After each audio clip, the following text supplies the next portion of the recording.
au-delà même de la question d'identité, il y a la question de la cohésion sociale. Regardez les États-Unis. Ils n'ont toujours pas réussi à assimiler leurs Noirs. Leurs Congoïdes qui sont là depuis... qui ont d'ailleurs en moyenne un tiers de sang blanc, de sang caucasoïde, pardon, pour être précis, et qui sont là depuis 200 ans, 300 ans. Bon. Et qui forment une communauté complètement séparée.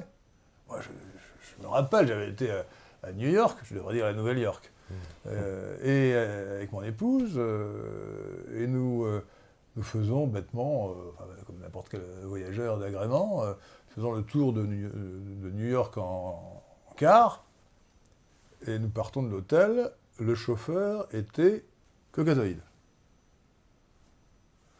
Il arrive à la frontière d'Harlem, le quartier noir, il descend, il est remplacé par un chauffeur noir, congoïde. Pourquoi? Parce qu'un chauffeur blanc qui traverse, il va prendre des pierres.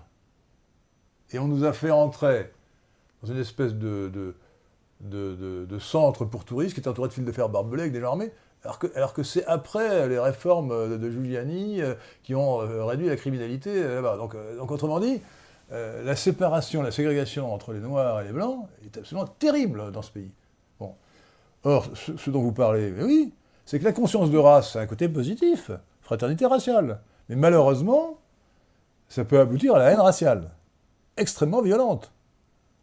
Vous savez que le noir américain, il appelle un autre noir brother, ce qui veut dire frère, et le blanc, il dit c'est un pig, un porc. Pourquoi? Parce qu'il a la peau rose comme un porc. Alors, surtout, c'est le policier irlandais typique, vous voyez, alors là, c'est le gros rouquin avec la peau bien rose. Vous voyez, la haine raciale. Donc la haine raciale, ça aboutit aux émeutes, à la guerre, etc. Donc il ne faut pas... Les sociétés multiculturelles sont multiconflictuelles, les sociétés multiraciales sont multiracistes. Donc, que cela vous plaise ou non, pour avoir une société unie, il faut une certaine homogénéité. Si la société est trop hétérogène, on débouche sur la guerre civile. Il y a ce que j'appelle la loi d'hétérogénéité violence. C'est-à-dire que plus une société est hétérogène, plus elle est violente. C'est-à-dire pour ça que l'un des pays les plus, peut-être même le pays le plus violent du monde, historiquement, c'est l'Inde. Le régime des castes a été justement inventé pour réduire la violence. Aussi en Amérique du Sud, ça pourrait l'expliquer alors. Bien sûr, l'Amérique du Sud, c'est extraordinaire. Et le facteur principal de cette violence extrême qu'il y a au Brésil, en Colombie, c'est la grande hétérogénéité raciale.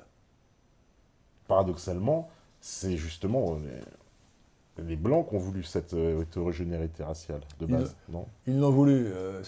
Il y a une politique quand même. L'Espagne, le Portugal, au niveau du Brésil, c'est pour ça que j'ai cité le Brésil, où il y avait une politique de métissage qui était Ils n'ont pas pris conscience des conséquences. Ils n'ont pas pris conscience des conséquences.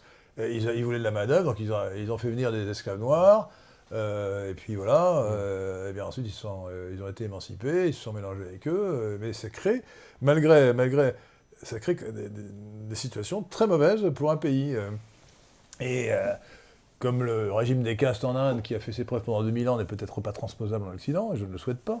Je n'ai pas envie d'instituer un régime des castes.